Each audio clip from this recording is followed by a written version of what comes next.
Hi, I'm Andrzej Nedoma, active entrepreneur and your business advisor, and this is my Business Talks. Today let's talk about managing multiple tasks. I'm getting this question pretty frequently, especially now at the beginning of the year. People ask me, okay, so we have plans, we know what we want to do, but there is so many tasks and there is so many meetings, and we don't really know how to manage all that to be effective in our work, to be effectively moving forward on our tasks and things to do. So I would like to recommend to you the theory which is described by David Allen in his great book Getting Things Done. This is really something I'm using personally for so many years. And the concept is, first of all, you have to write down everything that you know you have to do. You need to have a written list of all the tasks and projects that you are working on. Okay, that's the first step. The second step is, for each of the projects you have to list steps that will lead you towards the execution of the project. For every task you need to divide this task into small activities that will lead you towards the final execution of these tasks. And of course, you again have to list this and write it down. Why are we doing this?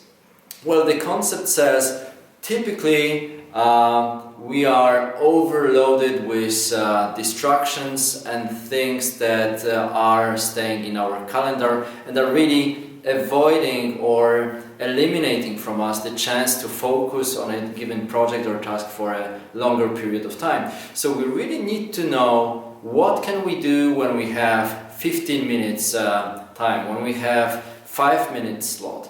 And the reason why we list every little step related to every project that will move us forward is that each time we have a little bit of free time, we should know what should we do right now, so that we take at least one step forward.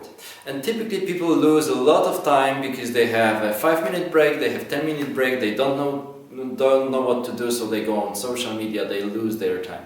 That's dramatic. So we have to change this. When you have the list, you always look at this and you know, okay, this is the next logical step, very tiny one, that I need to do to move forward in this given project.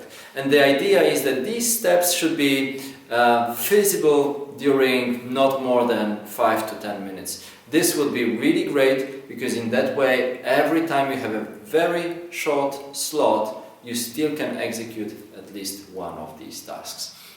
And of course, the beauty of this is when you execute this tiny step, you can tick it off, it's done, and it gives you so much pleasure and it gives you motivation to move to the next one. Another thing is, when you have all the lists of your projects and steps below these projects, steps that contribute to these projects, well, you should review this list daily, weekly, monthly, but daily for sure. And you should define also what are surely the tasks that you want to do today, or you have to do today. And you mark this date there, and you put those tasks on top of your list.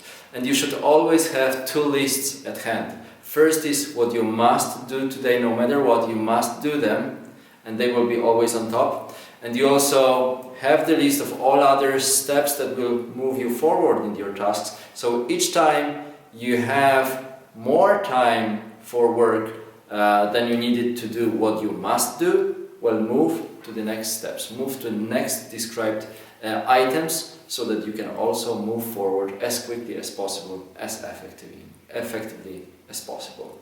So once more, Getting Things Done, this is the book that you should surely read, and it will help you not only this week, not only this month, but probably throughout your whole life. All the best.